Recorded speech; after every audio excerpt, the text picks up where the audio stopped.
talking about the NFL with five-time first-team All-Pro linebacker, Panthers radio analyst, a nominee for the Pro Football Hall of Fame. Nominee, just let's throw that out the window. Hall of Famer, future Hall of Famer, Luke Kuechly. How are you? What's going on? Would you like to? Good. How are you guys? Oh, I'm good. I don't think you're so good because I'm going to give you like some real tough ones today, okay? I know you got your notes. You're very diligent. You're very thoughtful, very mindful about everything. But these Cowboys, we got to fix them because now you're not just part of the Panthers ecosystem. You're part of the health of the entire NFL relies on this team giving us something, at least in the regular season, and taking a 38-point loss at home where you're notoriously better to the Lions is crazy. Jerry says it's concerning. He's not considering a coaching change. What'd you make of that? I think losing at home the way they have this year, I'm sure is something that they didn't anticipate coming into the season. But you look at them on the offensive side of the ball, and that's kind of where they have all their money tied up. Dak and CD, obviously, this offseason. I think the one thing that's hurt them is they haven't really been able to run the ball, and a lot of the offense has been put on Dak's shoulders this year. It says, hey, we got rid of Zeke a couple years ago, and then we had Tony Pollard come in, and he was a really good player. We didn't go get a guy in free agency with Derrick Henry. There was a big conversation about that. And quite frankly, I think the defense has struggled this year. And with no run game, everything's been put on Dak's shoulders. And I think, I'd be lying if I didn't say that. I'm sure he feels the pressure to know if we don't go down and score touchdowns and put points up on the board, we're going to have a very difficult time winning games. There was no juice, Luke.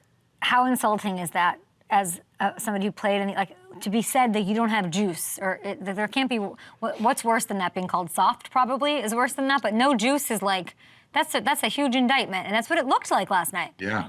Or yesterday. Well, you looked at Detroit running the ball, and I think when you say no juice, that's a decision that you make before you go play the game. How hard am I going to play? How much energy are we going to have? And ultimately, that's what juice is. So yeah, I think. If you just get beat and a guy runs by you, that's one thing. If you get out schemed, sometimes that happens. But if you don't bring the energy and you don't bring the passion and you don't bring what everyone's talking about, the juice, that's a decision that gets made by the players. And that's something that you don't want to hear about in the locker room is, hey, you guys didn't play with any juice. But I tell you what, Detroit's offensive line is really good. They're physical. They run the ball. They pop 5, 6, 7, 8-yard runs. It seems like every other play. Dallas hasn't played great defensively, and they haven't played great offensively as well. But I think a lot of it, too, is I think Detroit might just be really good. I like that take. But the Cowboys are 3-3. So to me, and I know we're not, and their defense is not great. Yeah. If your defense isn't great, then you really got to commit to the run. Because you got to just keep your defense off the field. They're not doing that. If they're not committing, but I don't understand what's so hard about committing to the run. I want to understand. I want to have compassion for this. But to me, I'm like, we got to run. We're not running. Coordinator change, potentially. Is that something that you would be shocked to see? I think it comes down to who's calling plays. If Mike McCarthy's calling plays, I don't think you can really make a coordinator change. I don't see him handing over play calling duties, but you're 100% right. If you're struggling on defense, the offense has to slow the game down, limit possessions, don't go quickly 3 and out. And I think you have the ability to commit to the run and run the ball early in the game when it's close. And if you run it on first down and you get 2 yards and you run it again on second down and get 2 and it's 3rd and 6 and you punt, that's when it gets challenging because it's 3 and out, ball back to Detroit. They go down, score. You get the ball again, 3 and out. They go down and score. And now you're like, man, we can't really run the ball because we're down 2 scores. We can't get stops on defense. We have to go down and score points. And then it just slowly starts to deteriorate as the game goes on. And they're in a difficult spot and not too dissimilar to where my Panthers are right now, where we feel like we got to score every drive because we've been so banged up on the defensive side of the ball. And you talked about it already on the show today with Micah Parsons being out, Kendricks was out. They're hurting right now on the defensive side of the ball. Cowboys fans are going to collectively lose their minds when this clip goes out and you say they're in the same spot as my Panthers, who made a quarterback. It sounded bad. No, but it's not, it's not nothing against the Panthers, but 2 teams in very different situations. The Cowboys, They got to go to a Super Bowl and win it. And you're saying they're having the same problems as the Panthers. Yeah, on the defensive side of the ball, they've had a difficult time, and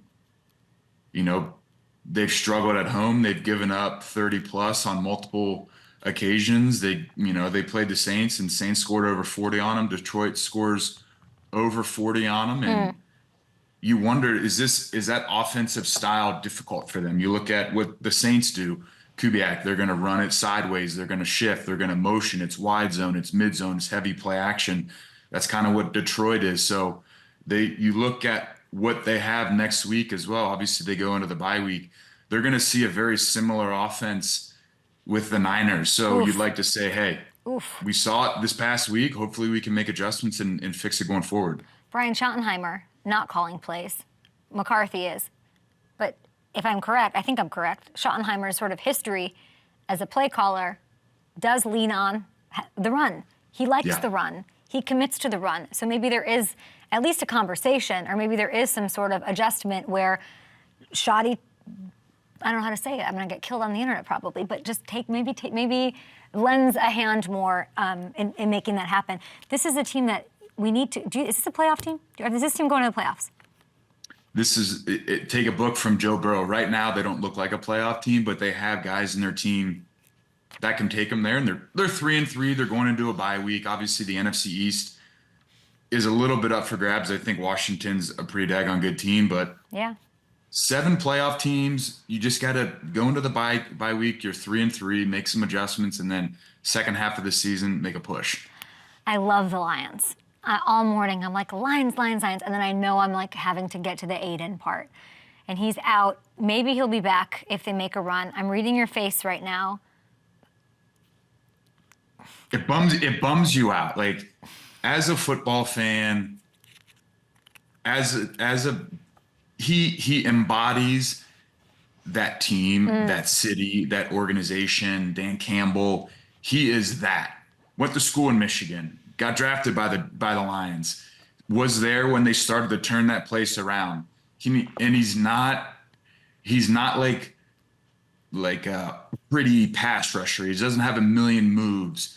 He is physical. He plays really hard. His effort and his tenacity are fantastic.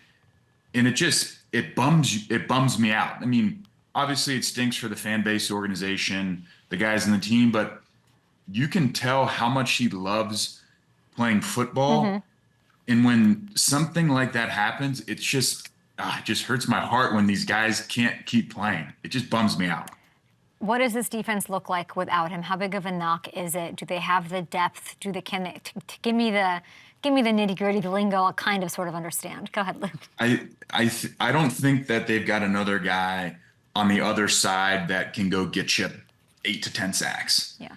Which I think is okay, because it's going to be, all right, Aaron Glenn, let's see how we can manufacture some sacks from some different guys. I mean, they're not going to replace the 10 that he's going to get the rest of the season with one guy, but can they get one from Anzalone? Can they get one from Campbell as an off the ball player? They got a couple guys. Aleen McNeil has really come on. Can DJ Reader go steal you one on a third down? Can you draw up a pressure from Brian Branch out of the slot? And then before you know it, you got 6-7 sacks that you're relying on from Aiden Hutchinson.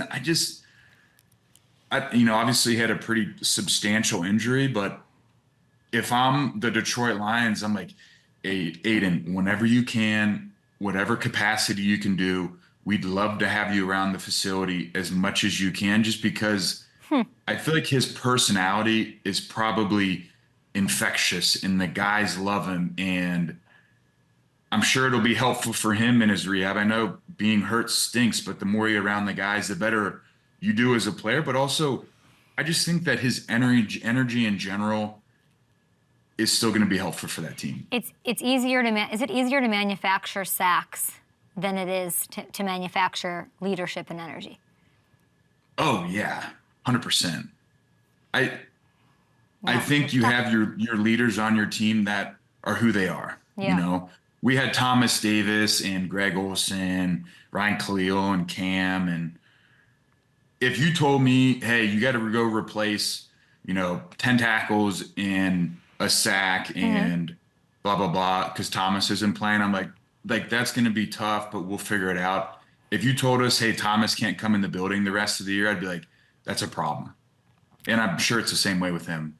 Okay, all in all, net, right? You have his production, we can't pretend it's like they're so much better than everybody because the NFC North looks crazy. Should they pick up the phone?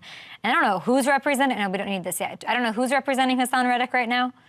CAA parted ways with him. I don't know what he's thinking. Do they pick up the phone? Do they call the Raiders? Do they try to get Max Crosby? Do they try to figure out a way with Hassan Reddick, who I'm being told has Rosenhaus, I believe, taking his calls? If you put Max Crosby on that team, I think it'd be awesome for this year. And then could you imagine those two guys moving forward, being on the same team? That would be unbelievable. How cool would that be? Okay, to every Lions fan, just look at Luke's so face. cool. This is the most Luke has smiled in 6 weeks. Yeah. Look at, do you think it's... You just got those guys play so hard. Yeah. Max Crosby went to Eastern Michigan. Yeah, didn't he go to Eastern Michigan? Yep. Was that it? Eastern Michigan. Yeah. Wait, let's get this in the works. Although Max, he's got that tattoo. He's saying he doesn't want to move. So we're not going to speculate. We're just dreaming. How Aiden is as Aiden is as a Detroit Lion, Max is a Raider. Yeah. You know what I mean? I can't imagine him somewhere. And he's happy and he's great there. I probably shouldn't have even said that. Okay, but I do want to look at those odds that we just looked at because it's squeaky, this NFC North. Like, there's not much room here. After week 6, the Vikings are on a bye. Lions, Bears, Packers, they all get big wins. 4 wins at least a piece. Pick one team out of these 4 that you have the most faith in right now to make a run. Ooh. I'm going to say Detroit because they've done it before. And then now you can't pick 2. You're picking 1. I know. I'm gonna go Detroit. I'm gonna go Detroit right now. I love Dan Campbell. Even without Aiden Hutchinson, you're still picking Detroit. I'm gonna go Detroit right now. All right, I love it. Let's flip over to the NFC with Luke Kuechly here. The Eagles, close win over the Browns. A.J. Brown, big game. Something's funky with the offense. I don't know how to explain it. What did you see? There were boos in the game, and then Sirianni and all this stuff. What's going on in Philly? I think look at Big Dom. He's back on the sideline. I'm sure he's so thrilled. But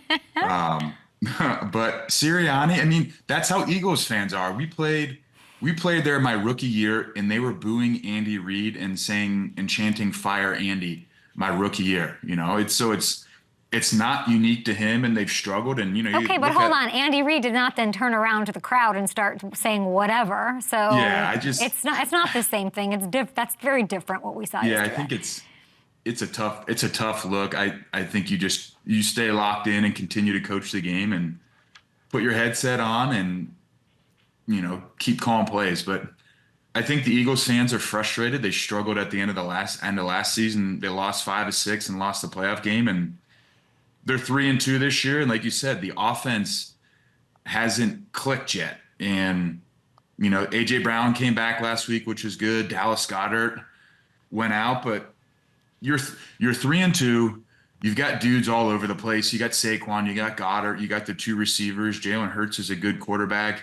I sometimes think when you have the success that you do on certain teams, when things start to kind of fall off a little bit, I think frustration comes in from the fan base. And I think sometimes as a team like Philly, if you've got confidence in how you run your system and who you are, I think you just got to kind of ride it out and say, hey, as the season continues to develop and we have a new team every year, we're going to figure this out. I think they could go to the Super Bowl. I think they could figure things out, get on the same rhythm. They've got the talent to do it. They've been there before, which is the same argument you used for the Lions. But after a win like this, which is great, it's a win. I don't know how to feel, and I'm thinking about it in terms of Thomas Dimitroff, who was on my show a couple of weeks ago. He, of course, loses to the Patriots 28-3, all of that. And I asked him, if you're Howie Roseman, you build together this talented roster, now you're watching it not really fulfill its potential. What do you do? And his answer wasn't anything about the coach or Howie, or he said, we underestimate, and he could speak to this, and so can you. We underestimate the Super Bowl hangover. and it's lasting, do you think that has anything, as someone who's been in that position, do you think there's anything here to that where we're trying to make sense of like, where's the accountability? What is out of rhythm? Why does it feel funky? I think maybe for a year you deal with that, but Yeah. also I think that you've got all these guys. We got AJ Brown, we've got Saquon Barkley, we got Jalen Hurts, we got all these guys, and those guys come back every year. But I think that the guys that you don't talk about are the people that don't come back, and I think I don't know how much this has to do with it, but their rock on that team for 14 years, Jason Kelce, he's not there anymore. So how much of the dynamic between the players and the coaches was controlled by Kelce? How much did he help that offense? How much did he provide leadership, not only on the team in the building, but to the coaches as well? That's something that I don't know. But what I will say is there's such a difference on teams each year from the team you had the previous year, whether that's good or bad. And sometimes it takes, a little bit of time to figure out where everybody fits. They lost leaders on both sides. I think, Jason Kelce, I think, affected every phase of the game, and both of those things we talked about, Aiden Hutchinson being an absolute gamer, a hole you can't fill, and then also a leader. And then you lose Fletcher Cox on the other side of the ball, so you lose two true leaders on both sides of the ball. It's hard for me to make excuses because their team is loaded, and I'm seeing Kansas City struggle with every little thing and injury, and they're down to like my seventh cousin is like catching routes from Patrick Mahomes out there and Lee Summit, and they're okay. So if we were to put it on, not put it on something like blame something, but do you think it's Jason Kelce? Do you think it's the play calling? Do you think it's Jaylen? What is it when you're watching these games? It looks like I think sometimes when you bring a guy in like Saquon, how are we going to get him the ball? How are we going to get him the ball? We need to throw it to him. We need to hand it to him. Both. And a lot. Sometimes do you just find a way to let the game come to these guys? And maybe that's some of it right now of let's just call plays. Let's call the best plays we have. We'll have a couple plays to get the ball to each one of our guys, but let's not force stuff to people when it's not there. Okay, let's move on to the Browns here. Actually, I don't want to talk about the Browns. I'm going to talk about the Ravens. Top of the AFC North. They get the win over the Commanders. Lamar Jackson throws for over 300 yards again. Second time in his career he's thrown for 300-plus yards in back-to-back weeks. He's already won 2 MVPs, Luke. Is Lamar even better this year?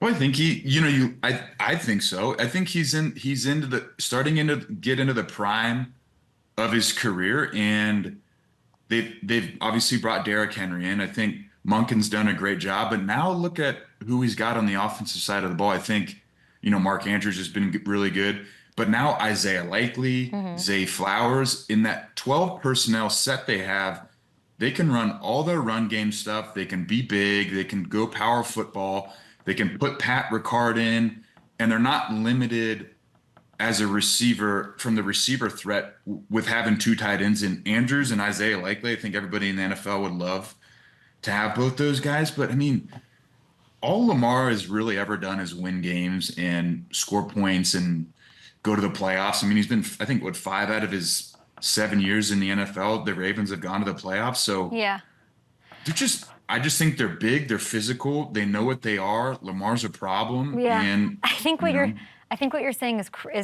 is interesting and crazy because, well, firstly, Todd Monken lets the game come to Lamar. It's very obvious. So what you're saying about the Eagles, we're seeing how successful it can be in a place like Baltimore. The other thing that's crazy is that you're saying that he's getting into the prime of his career and he has 2 MVPs already, and then he's getting better, and I think you're right, and I just think that's terrifying. And as we said, we both agreed last week, like, what a dangerous squad. Yeah, I just think that Lamar, I don't really know him very well. I think Lamar just cares about winning football games. Like if he has to be 15 of 22 for 150 yards and 1 touchdown, but inside the 10-yard line, they run the ball and score 4 touchdowns. I just don't think he cares. I think he just wants to win football games, go to the playoffs, and win a Super Bowl. I don't think it matters to him how he does it. And they might do that this year, which would be crazy. Derrick Henry looks unbelievable. Okay, we're going to take a short break here. We're going to get to the smartest play of the week. We've got some Twitter questions for Luke, which I'm sure he's going to enjoy. I haven't seen them yet. And we've got hunches for Monday Night Action as well.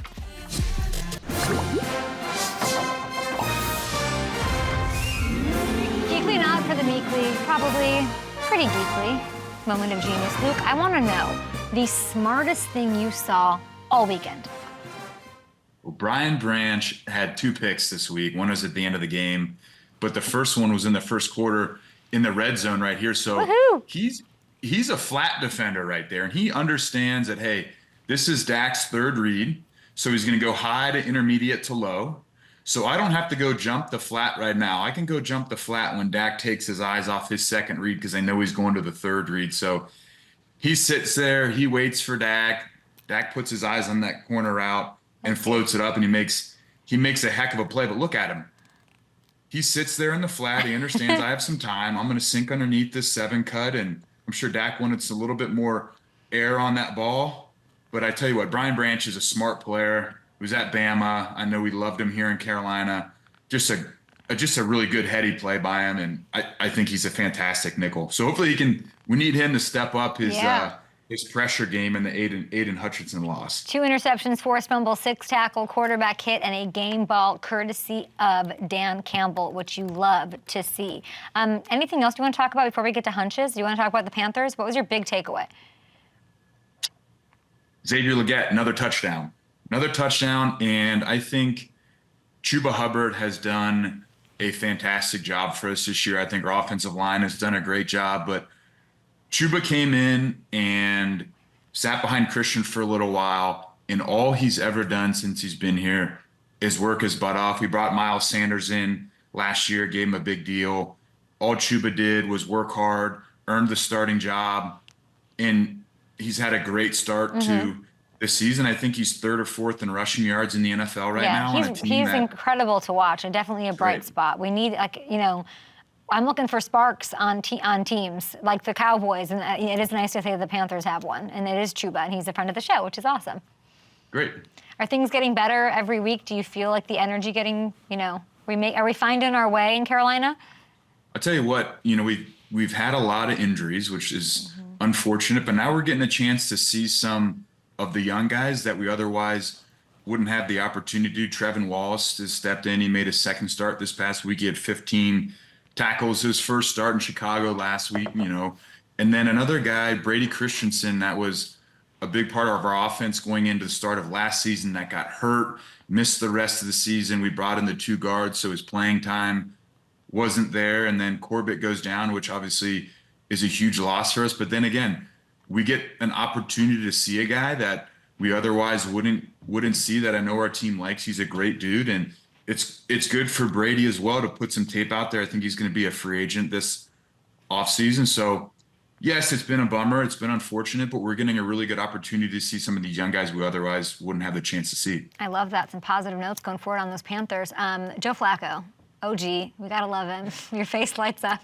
He throws for 2 touchdowns. He takes down the Titans. The Colts, they're sitting there at 3-3. They're right back. And the AFC is weird. They're in the mix here. Tell me this. Riddle me this. Should Shane Steichen stick with Flacco? I see no reason not to. I mean, they're winning games, and Anthony Richardson obviously had that hip a couple weeks ago that, is it 100% better? And a large part of, I think, why they drafted Anthony Richardson was his ability to run. And if one of the big reasons why you drafted him, he isn't able to do right now, I think you start Flacco. And watching Flacco, I think he's probably having so much fun. There's no pressure on him, and he's been in the league forever. He's made a bunch of money. He's won a Super Bowl. He's at this point in his career, I bet he's like, you know what? I never anticipated having this opportunity again. I'm going to go out there. I'm going to sling it. I'm going to have a ton of fun and see where it puts me. The control room is asking, what does he do well? What does he do? What's working for him? What does he do? People wax poetically about the Staffords and that. What does Flacco do so well? I think that he knows what he is. I think he knows how he's going to have success. I'm sure he's got a great feel for that offense and what makes it go. I think Shane Steichen's done a good job. But I think when you get to the point where Flacco is, you've got an answer for everything that a defense is going to throw at you. You might not be able to make the throws that you used to be able to. You might not be able to run as well as you used to be able to. But that football mind of his is probably the best that it's ever been. He's, No, you're right. It's the not giving an effedness. Just say it. Care. Luke. That's it. Have he fun. doesn't. He doesn't. He's like, we don't care. It's what the Dodgers just said when they advanced, right? They're like, we don't care. We don't care what we're thought of or whatever. I think he cares. There has to be like something for the teammates and stuff that he feels, but he has that self-assuredness and self-awareness. I think that's really interesting. You said football mind. What are the chances? We dial up some packages. Flacco's in there. Richardson's in there. Let's go. What if you threw a swing pass to him? You imagine trying to tackle him on a perimeter? No one loves a swing pass like Luke Kuechly. Why are you obsessed with swing passes? Swing passes. You know what? He can run it. He can throw it. It puts stress on the defense. I don't know. Listen, Flacco and Lamar, didn't they do that in 2018? They used both of them out there. They did. Yeah, it was. Was that his rookie year? We played them. Hamilton, do you know? We kept talking Hamilton, you about, can come in here. Hamilton knows better than I do. Yeah. Yeah, that was his rookie year, and yes, you did play them that year. We played him, and he Why wasn't didn't we in know a whole lot, and we were thrilled that he wasn't in the game. So why don't we let's Steichen, dial it up. I think he's the genius, the creative, whatever. Like I would be down for that. The swing pass. Give it to him. Give it to him in space. Make him go tackle that guy. Hamilton, don't go anywhere. Let's do some hunch time before we let Luke go. Hamilton not only knows that you played in 2012 in that game because he's a sick pup, he also sifted through 500 plus props on FanDuel Sportsbook, and he's going to hit us with the best ones. What do you got? All right, there's no over-under on swing passes for tonight, but Luke, I'll start with you. We do have Aaron Rodgers passing yards. His line's at 213.5. What's your hunch? Does he go over or under that? I'm thinking that he goes over. I think he's heard enough about how bad their offense has been this week. Coaching change. I think he's going to come out and have a big game. I'm worried about him.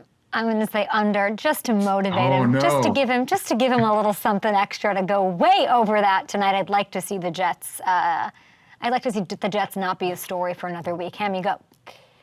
All right, Kay, your turn. After that wild streak of touchdowns we saw from Josh Allen, he hasn't punched one in on the ground since week 1. What's your hunch? Do we see him run one in tonight against this Jets defense? I feel like they're trying to save his legs up a little bit. But they need to not do that, especially under the bright lights with the first place division situation on the line tonight.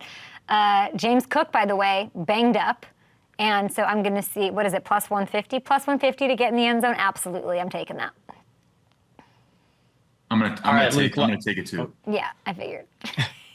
I'm gonna take it too. All right, Luke. Last one for you. Bills are 1.5-point favorites on the road. It was 2.5 last night, moved to 1.5 this morning. What's your hunch? Who gets the win?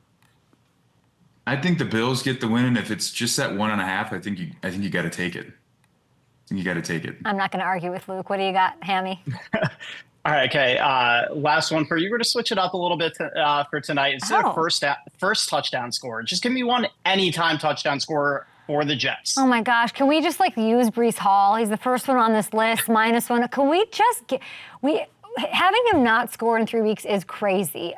But also the Bills aren't great against the run. They're having a little trouble containing them, especially ones that can catch at the backfield like Breece Hall can do. Can we get this going? I think we see Breece get a touchdown in this one. Who do you think? Let's do the list again for Luke to pick. Who you got, Luke? Ooh.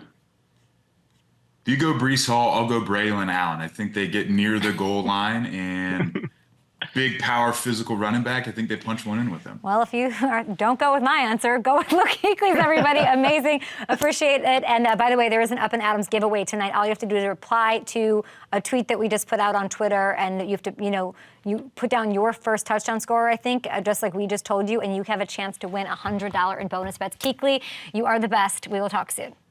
Thanks, guys.